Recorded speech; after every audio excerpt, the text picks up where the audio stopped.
I was taking a look at the book Tales of an Ancient Modeler by Norm Rosenstock again.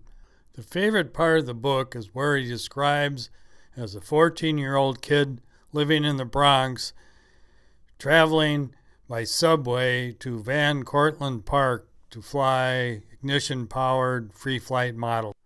With modern technology, I looked up using Google Maps and Google Earth to see where Van Cortlandt Park was and get some idea what it looked like and the route from the Bronx taking the subway. This appears to be Utica Avenue in the Bronx, and here you see a little picture of the subway. Norm describes how his mother gave him a quarter while the subway ride was a nickel each way, so he had little money for something to eat. And he left about 9 o'clock, and he returned about 6 or 7 p.m. that evening. It appeared as he did arrive at Van Cortlandt Park. They usually had to wait several hours for the athletics to discontinue. This is what Google Maps shows for the route by car from the Bronx to Van Cortlandt Park. Here is the Google Maps view of Van Cortlandt Park, and if you zoom in a little bit, you do see Broadway Avenue. Said the field was really pretty long, maybe almost a mile long, but only 600 to 800 feet wide, which sure isn't very wide for gas-free flight. This is a Google Earth view from above of Van Cortlandt Park. You do see ball fields, and there appears to be a lot of wooded area now, so I don't know how the size compares now with what it was then.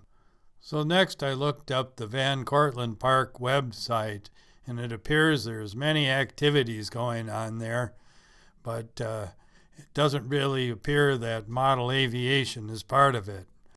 I just randomly clicked on the link of playgrounds and looked at all the restrictions for playgrounds.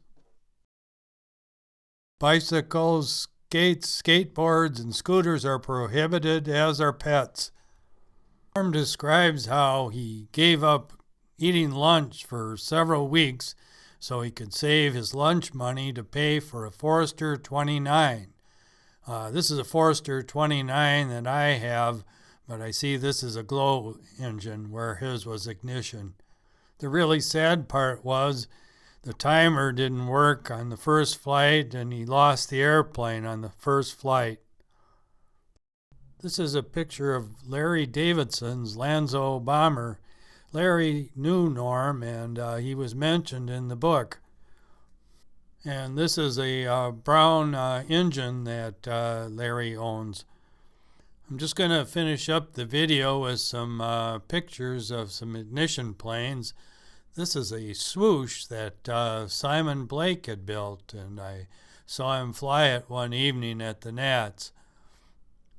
If memory serves me correctly, I think Simon said it was a kind of a touchy plane to fly, and I think it made a couple of pretty good flights, and then it crashed, which I guess was fairly normal. And this is a view inside the National Model Aviation Museum at Muncie, Indiana. There's really a lot to see there, and I enjoy every time I stop there. Well, thank you for watching the videos. I know I haven't had one in a while. I've been busy building and working on a couple of symposium articles, and it's been too cold for flying, but maybe next week sometime I'll get out over the snow.